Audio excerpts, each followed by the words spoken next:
Hey guys, what's up? Welcome back to the channel. Now I know it's been a while since I've worked on this car. I've been sick. I've been feeling like crap for the past couple weeks, and I've had the parts in for about 2 weeks now, but then I ended up getting sick and I just been laid up in bed, barely been going to work. So we're gonna start back on, and I'm still kind of sick right now, as you can probably hear in my voice. But what I'm about to do here is take this oil pump off, because I put a brand new oil pump in the other motor, which is a high volume. So I've already got it off the crap motor and sitting over there in all this junk somewhere.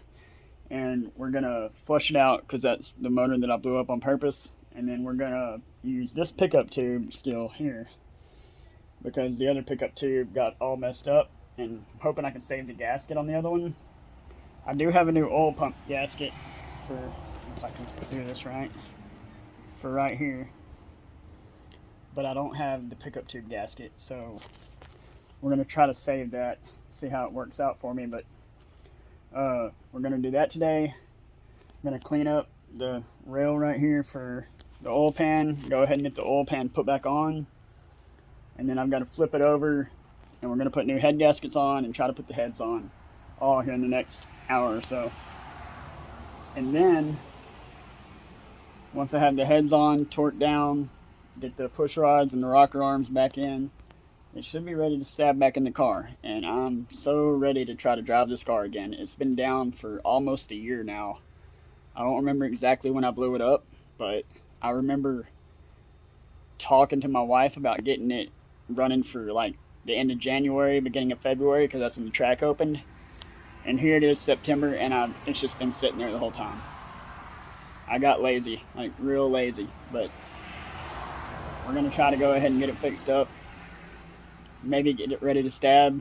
I'm thinking also I need to put a new rear main seal in this motor, because it's got like 140,000 miles on it. And I put a new rear main in the other motor while I was doing the clutch, but this one's never had a new rear main, so I'm probably gonna go buy that sometime this week also and put that in. But as for now, I'm just gonna do the oil pump and put the heads on. And then I have to replace the freeze plug in the back of the head. That it is what originally messed up in the old car. I thought it blew a head gasket because of where all the water was coming from, but it was just a freeze plug.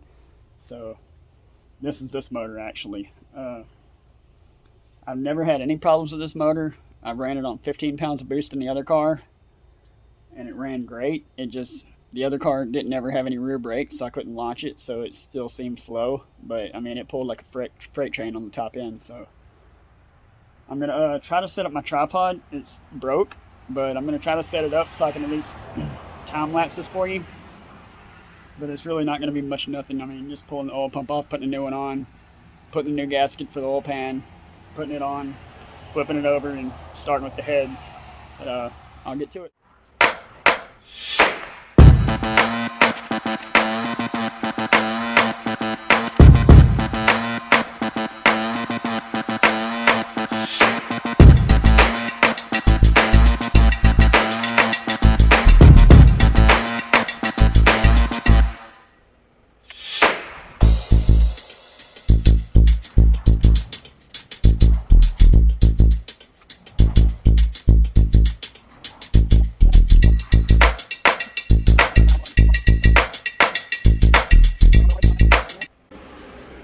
Alright, new oil pump is installed. We've got the rails all cleaned up. It's dark outside. Well, it doesn't look dark on the phone, but it's dark and I can barely see anything even with my light there. So I'm going to call it a night and come back out in the morning and finish this up. But it'll all be in the same video, so hang tight.